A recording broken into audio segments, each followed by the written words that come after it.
हरे कृष्णा। ओम नमः शिवाय। प्रिय भक्तजनों, आप सभी को पाप मोचनी एकादशी की ढेर सारी शुभकामनाएं। स्कंद पुराण पद्म पुराण के अनुसार वर्णन मिलता है कि जो भी भक्त पाप मोचनी एकादशी का व्रत करता है, कथा को सुनता है, उसके सभी पाप नष्ट हो जाते हैं, मनोकामनाओं की पूर्ति होती है। भगवान श्री हरि लक्ष्मी के साथ सदैव उनके घर में निवास करते हैं। तो आइए बड़ी श्रद्धा और प्रसन्नता पूर्वक आज के दिन पाप मोचनी एकादशी की दिव्यमय कथा को सुनते हैं। भगवान विष्णु की पाप मोचनी एकादशी की पौराणिक कथा को सुनाने से पहले आपको सुनाते हैं भगवान कृष्ण की दिव्यमय कथा को बीच में आधा अधूरा छोड़कर भगवान का अपमान मत कीजिएगा और एकादशी का संपूर्ण पुण्य फल प्राप्त करने के लिए कथा को अंत तक जरूर सुनिए। भगवान के परम भक्त थे। उनका नाम था केवल राम जी। केवल राम जाति के कुम्हार थे। भगवान की भजन करना, मिट्टी के बर्तन बनाना उनका प्रिय कार्य था। वे संतों की सेवा में लीन रहते। अगर संतों की सेवा की जाए तो भगवान को प्राप्त करना आसान होता है। कोई भी वैष्णव या साधु संत आता तो वे उनका आदर सत्कार करते। उनके घर में साधु संतों का आना जाना लगा रहता। महीने में केवल 30 बर्तन बनाते और एक बर्तन रोज बेचते। इसी सीमित कमाई से अपने परिवार का भरण पोषण करना, शेष धन संत सेवा में वे अधिक बर्तन इसलिए नहीं बनाते क्योंकि उनका मानना था अधिक व्यापार और सांसारिक गतिविधियों से हमारा मन उलझ जाएगा तो हम भगवत भजन से भटक जाएंगे। ऐसे ही एक दिन कृष्ण भगवान के मन में आया कि केवल राम जी उनके इतने बड़े भक्त हैं, उनका यश मुझे संसार में फैलाना होगा। एक दिन भगवान की कृपा से उनके घर में संतों की मंडली आई, किंतु उनके घर में कोई व्यवस्था नहीं थी। उन्होंने अपनी पत्नी से कहा, भाग्यवान, हमें संत सेवा के लिए किसी से उधार लेना होगा। संत आए हैं, वे भूखे हैं। उन्होंने कहा, संत सेवा के लिए उधार लेना पड़े तो कोई दोष नहीं। महाजन के पास गए। उन्होंने कहा, भाई, हमारे घर में 20 साधु आए हैं, हमें उनके लिए भोजन सामग्री चाहिए, कृपया हमें उधार दे दें, हम धीरे धीरे समय पर चुका देंगे। लेकिन अधिकांश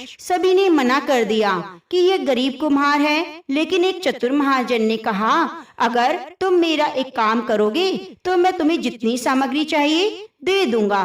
केवल राम जी बोले, अच्छा, इसके लिए मुझे क्या काम करना होगा? तो महाजन ने कहा, देखो भाई, हमारे कुएं का काम रुका हुआ है, अगर तुम उसको पूरा कर दोगे तो मैं संत सेवा के लिए सामग्री दे दूंगा। यह सुनकर केवल राम जी तो बहुत खुश हो गए और सहमति दे दी। केवल राम जी उधार लेकर साधु संतों की सेवा की। उनकी पत्नी भी इसमें सहभागिनी बनी। संत सेवा के बाद संतों की विदाई की। अब केवल राम जी को कुआं खोदने का सारा काम करना था। पति पत्नी फावड़ा लेकर कुआं खोदने को तैयार हो गए और हरि नाम का उच्चारण करते हुए केवल राम जी कुआं खोदने और पत्नी मिट्टी बाहर फेंकने लगी। यह देखकर महाजन को तो बड़ा आनंद हुआ। सोचने लगा, थोड़ी सी सामग्री देकर बहुत सारा काम करा लिया। जैसे जैसे फावड़ा चलता, केवल राम जी जय श्री हरि, राधे राधे, हरे कृष्ण कृष्ण कृष्ण हरे हरे, हरे राम राम राम हरे हरे कहते हुए खुदाई करती। उनकी पत्नी मिट्टी बाहर निकालती। वे एक एक कदम आगे बढ़ाते गए और कुआं खोदने में तल्लीन हो गए। खुदाई के वक्त मिट्टी खिसकने लगी क्योंकि चारों ओर रेतीली मिट्टी थी। कुछ समय में हजारों मन मिट्टी खिसक गई। कुआं गहरा हो चुका था। अब पानी निकलने वाला ही था कि ऊपर की मिट्टी धसक गई और केवल राम जी मिट्टी में दब गए। मिट्टी इतनी तेजी से नीचे गिरी कि चारों ओर धूल ही धूल थी। यह देखकर उनकी पत्नी रोने लगी। केवल राम जी मिट्टी में धस चुके थे।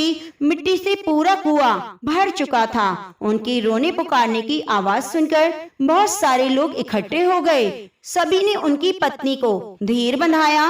बोले, केवल राम जी को मिट्टी में दबे रहने दो, बाहर निकालने से कोई फायदा नहीं। यहीं बाहर निकाला तो वे तो मर चुके होंगे, उन्हें इसी में रहने दो। ऐसा कहकर सब चले गए। पत्नी रोती बिलखती रही। 1 महीने तक कोई वहां नहीं गया क्योंकि यह दुखद घटना थी।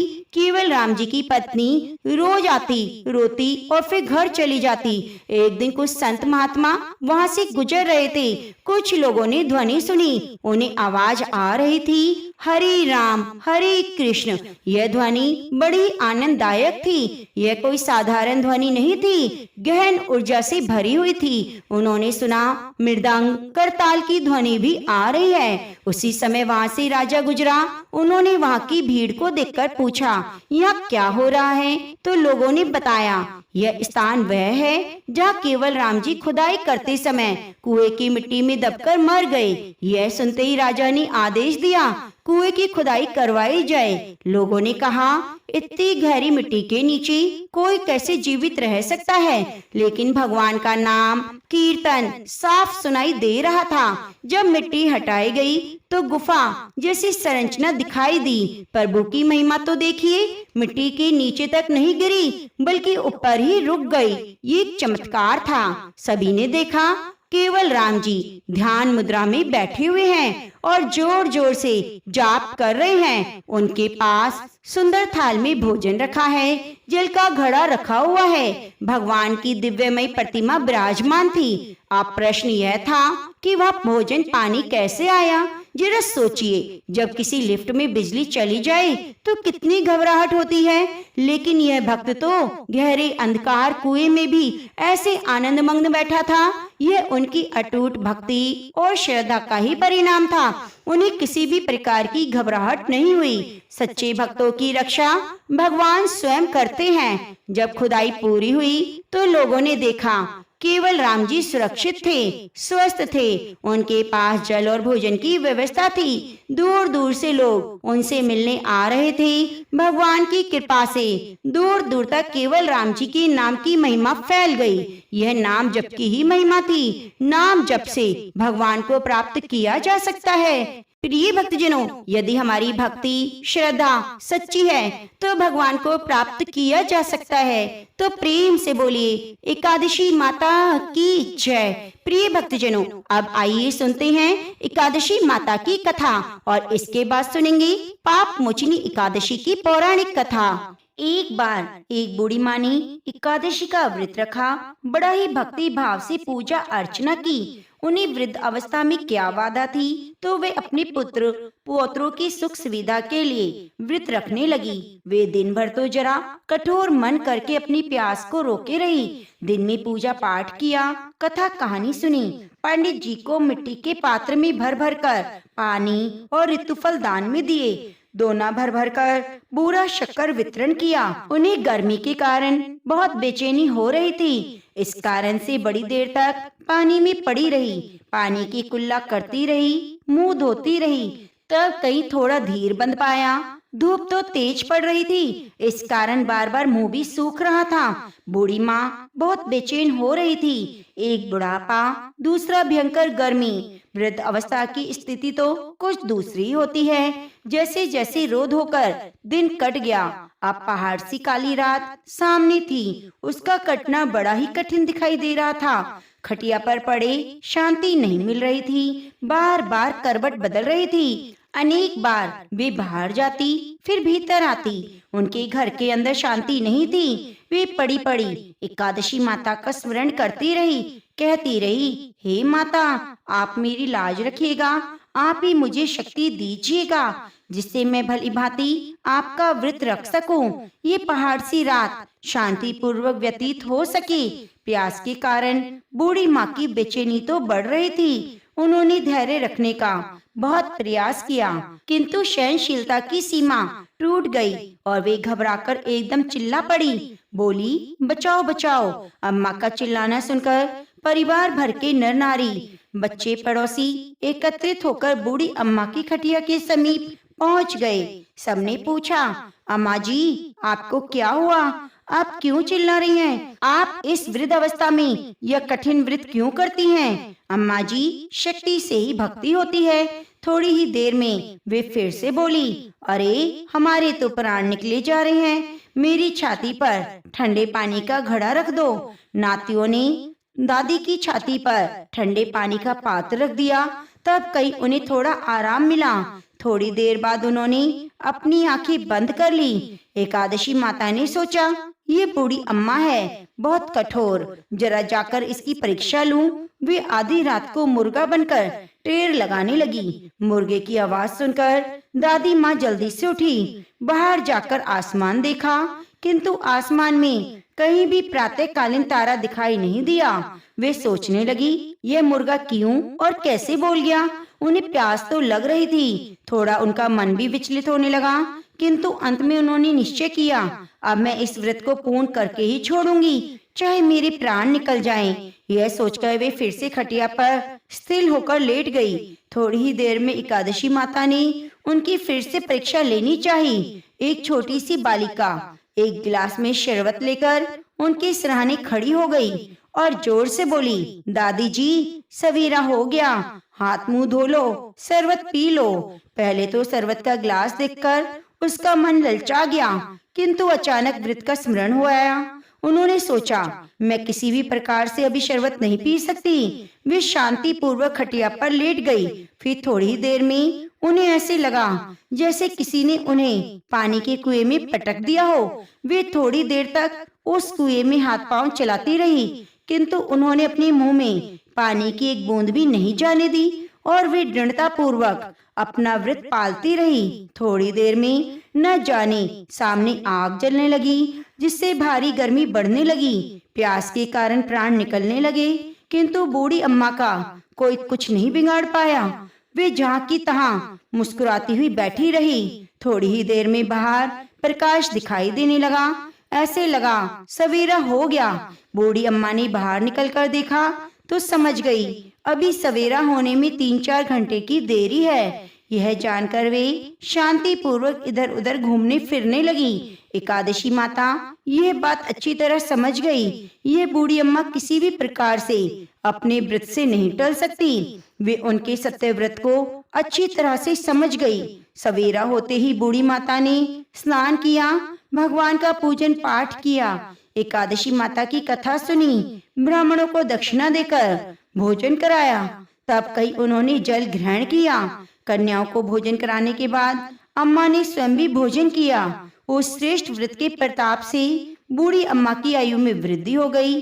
घर परिवार हरा भरा हो गया और उनके अब कोई अभाव नहीं रहा। इस तरह से सुख साधनों से संपन्न हो गई। नाती नातिन से उनका घर भर गया। वे उस दिन से 12 महीने की एकादशी का व्रत करने लगी। एकादशी माता के व्रत के प्रभाव से इस संसार में हर सुख को भोगकर अंत में बैकुंठ धाम में चली गई। हे एकादशी माता, जैसे आपने बूढ़ी माता और उसके परिवार को हरा भरा किया, वैसे एकादशी माता जिन्होंने भी एकादशी का व्रत किया है, आपकी कथा को सुना है, उसकी सभी मनोकामनाओं को पूरी करना। हरे कृष्णा। प्रेम से बोलिए एकादशी माता की जय। अर्जुन ने भगवान श्री कृष्ण से कहा, हे मधुसूदन, आपने फाल्गुन मास के शुक्ल पक्ष की एकादशी अर्थात आमल की एकादशी के बारे में विस्तार पूर्वक बतलाया। चैत्र माह के कृष्ण पक्ष में आने वाली एकादशी का क्या नाम है, उसकी विधि क्या है,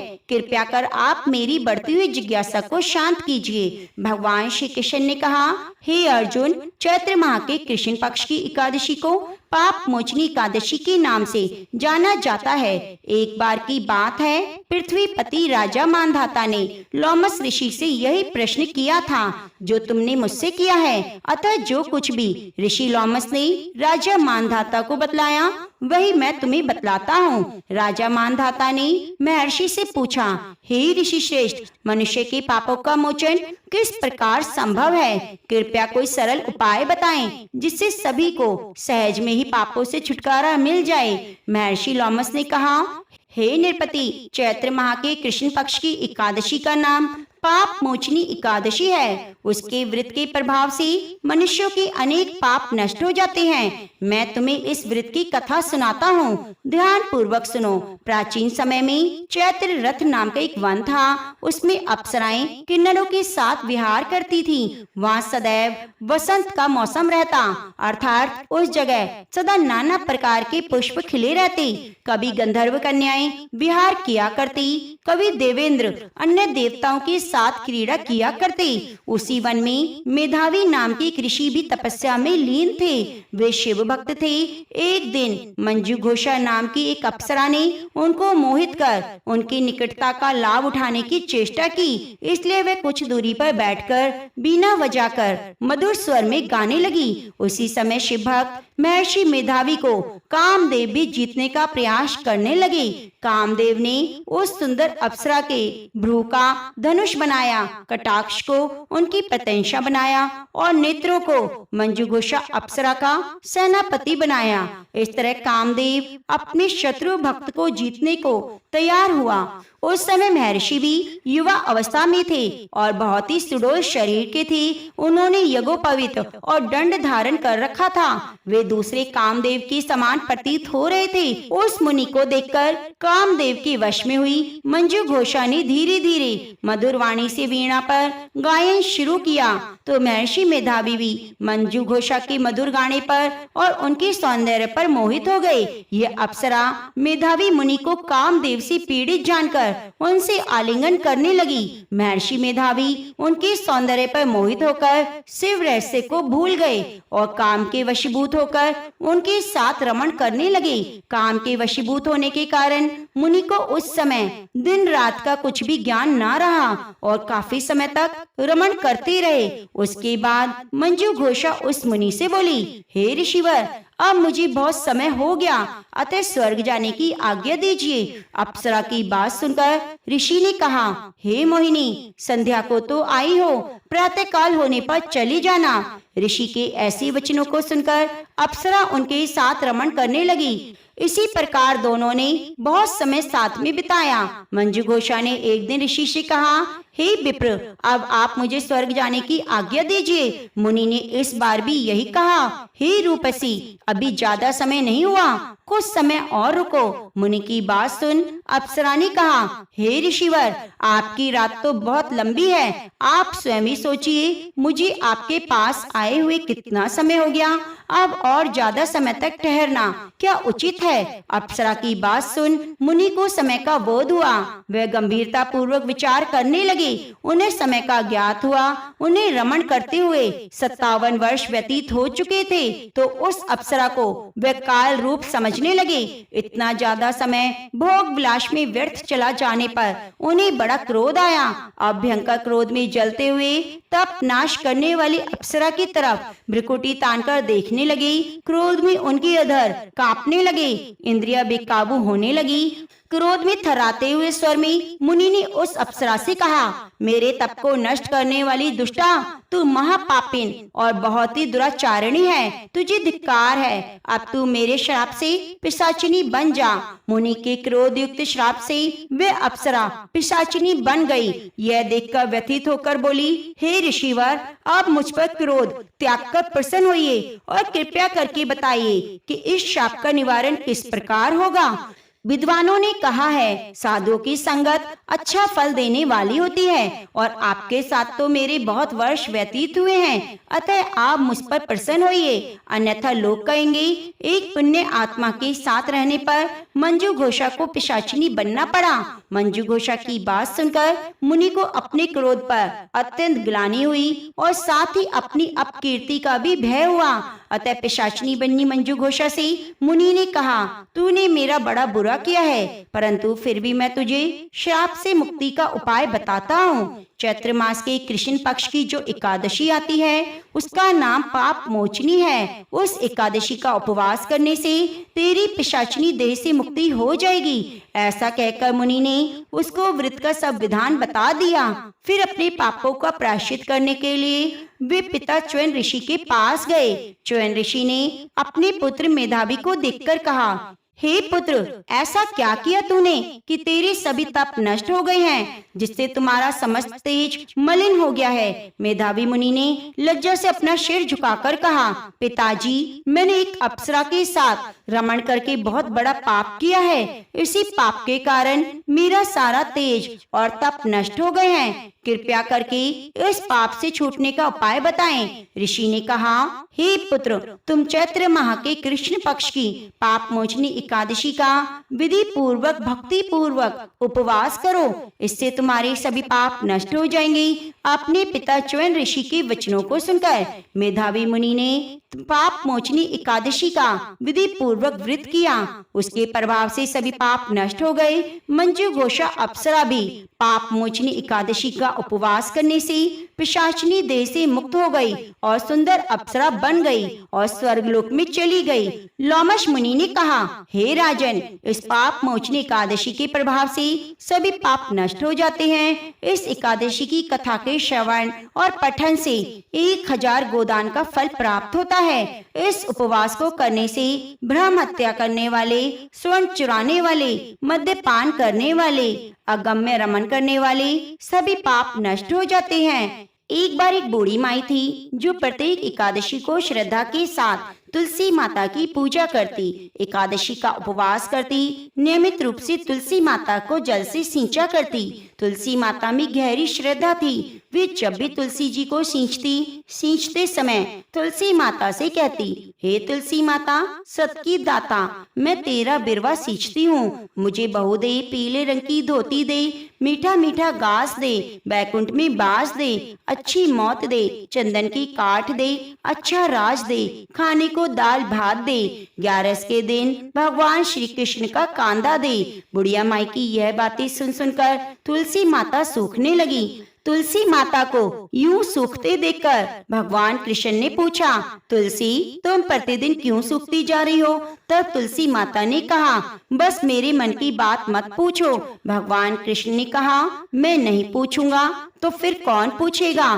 तब तुलसी माता कहने लगी, प्रभु, एक बूढ़ी माई आती है और अपनी बात कहकर चली जाती है, मैं उसकी सारी बातें तो पूरी कर दूं, लेकिन कृष्ण जी का कांधा मैं कहां से लाऊंगी? भगवान बोले, जब वह मरेगी तो मैं अपने आप ही कांधा देने आ जाऊंगा, तुम बस बूढ़ी माई से कह देना। इसके कुछ दिनों बाद ही बूढ़ी माई मर गई। बूढ़ी माई के मरने पर सारा गांव इकट्ठा हो गया।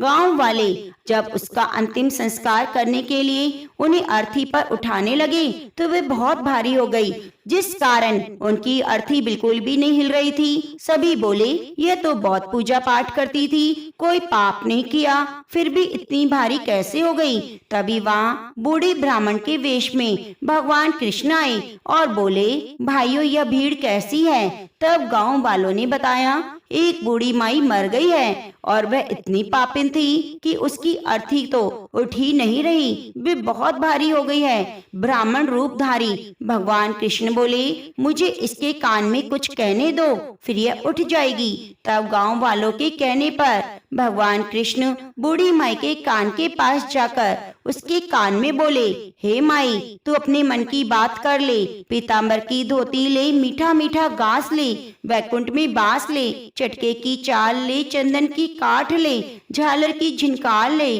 दाल भात का जीवन ले और ले कृष्ण का कांधा। अब तो भगवान की ये सब बातें सुनकर बूढ़ी माई हल्की हो गई। भगवान स्वयं उसे अपने कंधे पर ले गए। इस तरह बूढ़ी माई को मुक्ति मिल गई और वह वैकुंठ को चली गई।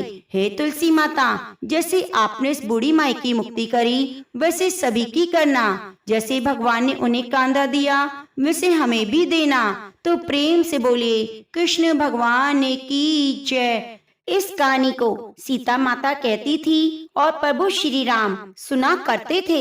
एक दिन श्री राम भगवान को किसी काम के लिए बाहर जाना पड़ा तो सीता माता कहने लगी, भगवान, मेरा तो 12 वर्ष का नित्यनेम है, अब आप बाहर जाएंगी तो मैं अपनी कहानी किसे सुनाऊंगी? तब श्री राम ने कहा, हे सीते, आपको एक ही पाल पर जाकर बैठ जाना और वहाँ पर जो भी औरतें पानी भरने आएंगी उन्हें अपनी कहानी सुना दिया करना। सीता माता कुएं की पाल पर जाकर बैठ गई। तभी एक स्त्री आई। उसने रेशम की जरी साड़ी पहन रखी थी और सोने का घड़ा ले रखा था। सीता माता उसे देखकर कहने लगी, बहन, मेरा 12 वर्ष का नित्यनेम सुन लो। पर वह स्त्री बोली, मैं तुम्हारा नित्यनेम सुनूंगी तो मुझे घर जाने में देर हो जाएगी, मेरी सास मुझसे झगड़ा करेगी, इसलिए उसने कहानी नहीं सुनी और अपने घर चली गई। लेकिन उसके घर जाते ही उसकी रेशम जड़ी की साड़ी फट गई। सोने का घड़ा मिट्टी के घड़े में बदल गया। सासू ने देखा तो पूछा, अरे बहू, ये किसका दोष अपने सिर लेकर आई है? बहू बोली, माँ जी, कुएं पर एक औरत बैठी थी, उसने अपनी कहानी सुनने के लिए कहा, लेकिन मैंने नहीं सुनी, शायद उसी का फल मुझे मिला है। बहू की बात सुनकर अगले दिन वही साड़ी और वही घड़ा लेकर सास कुएं की पाल पर गई। सास को वहीं पर सीता माता बैठी मिली तो माता सीता ने कहा, बहन, मेरी कहानी सुन लो। सासू बोली, एक बार छोड़, मैं तो 4 बार कहानी सुन लूंगी। तब सीता माता बोली, राम आए लक्ष्मण आए, देश के पुजारी आए, नित नेम का नेम लाए, आओ राम बैठो राम, तपी रसोई जीमो राम, माखन मिश्री खाओ राम, दूध पताशा पियो राम, राम सूत के पलका मोठो राम, शाल दुशाला पोठो राम, शाल दुशाला ओढ़ो राम, जब बोलू राम ही राम, राम सवारे सबके काम, खाली घर भंडार भरेंगे राम, सबका बीड़ा पार करेंगे राम, श्री राम की जय जय राम, जय जय राम, जय जय राम। सासू बोली, बहन, कहानी तो बहुत अच्छी लगी। फिर कहानी सुनकर सासू घर चली गई और उसकी साड़ी फिर से रेशम जरी की बन गई। मिट्टी का घड़ा भी फिर वापस सोने के घड़े में बदल गया। बहू ने देखा तो कहने लगी, सासू माँ, आपने ये सब कैसे किया? सासू बोली, बहू, तू दोष लगाकर आई, मैं दोष उतार कर आ रही हूँ। बहू ने पूछा, माँ जी, वह कुएं वाली स्त्री कौन है? सासू ने बताया, वह तो सीता माता थी। वह पुराने से नया कर देती है, खाली घर भंडार भर देती है, वह लक्ष्मी का वास घर में कर देती है और मनुष्य की जो भी इच्छा हो उसे पूर्ण कर देती है। बहू बोली, माँ जी, फिर तो ऐसी कहानी मुझे भी सुना दो। सास बोली, ठीक है, तुम भी सुनो। फिर सास ने कहानी शुरू की। राम आए लक्ष्मण आए, देश के पुजारी आए, नित नेम का नेम लाए, आओ राम बैठो राम, तपी रसोई जीमो राम, माखन मिश्री खाओ राम, दूध पताशा पियो राम, सूत के पलका मोठो राम, शाल दुशाला पोठो राम, शाल दुशाला ओढ़ो राम, जब बोलू राम ही राम, राम सवारे सबके काम, खाली भंडार भरेंगे राम, सबका बेड़ा पार करेंगे राम, बोलो श्री राम, जय जय राम। कहानी सुनकर बहू बोली, माँ जी, कहानी तो बहुत अच्छी है। सासू ने कहा, ठीक है, अब से हम इस कहानी को रोज किया करेंगे। अब सास बहू रोज सवेरे उठती, नहाती धोती, पूजा करने के बाद नित्य की सीता माता की कहानी कहती। एक दिन की बात है, उनके यहाँ पड़ोस की एक औरत आई और बोली, बहन, जरा सी आँच तो देना। बहू बोली, आँच तो अभी हमने नहीं जलाई। पड़ोसन बोली, तुम सुबह 4 बजे उठकर क्या कर रही हो? तो उन्होंने कहा, हम तो सुबह सुबह उठकर पूजा करती हैं, फिर सीता माता की नित्य नेम की कहानी कहती हैं। पड़ोसन ने उनकी बात सुनकर फिर कहा, सीता माता की कहानी सुनने से तुम्हें क्या मिला? तब वे दोनों बोली, सीता माता की कहानी कहने से घर में भंडार भर जाते हैं, सभी कार्य पूरे हो जाते हैं, मन की इच्छा पूरी होती है। पड़ोसन ने कहा, बहन, अगर ऐसा है तब तो फिर मुझे भी कहानी सुना दो। तब बहू बोली, ठीक है, तुम भी कहानी सुन लो। राम आए लक्ष्मण आए, देश के पुजारी आए, नित्य नेम का नेम लाए, आओ राम बैठो राम, तपी रसोई जीमो राम, माखन मिश्री खाओ राम, दूध पताशा पियो राम, राम सूत के पलका मोठो राम, शाल दुशाला पोठो राम, शाल दुशाला ओढ़ो राम, जब बोलू राम ही राम, राम संवारे सबके काम, खाली घर भंडार भरेंगे राम, सबका बेड़ा पार करेंगे राम, श्री राम, जय जय राम। पड़ोसन ने इस कहानी को सुना तो कहने लगी, बहन, कहानी तो बहुत अच्छी लगी। अब वह पड़ोसन भी नित्य नेम की सीता माता की कहानी कहने लगी। कहानी कहने से सीता माता ने पड़ोसन के घर भी भंडार भर दिए। देखते ही देखते अब तो पूरे मोहल्ले में नित्य नेम की कथा चल पड़ी और हर किसी की मनोकामना पूरी होने लगी। हे सीता माता, जैसे आपने उन सभी के भंडार भरे, वैसे हमारे भी भरना। कहानी कहने वाले, सुनने वाले, हुंकारा भरने वाले सभी के करना। तो प्रेम से बोलिए, सीता माता की जय।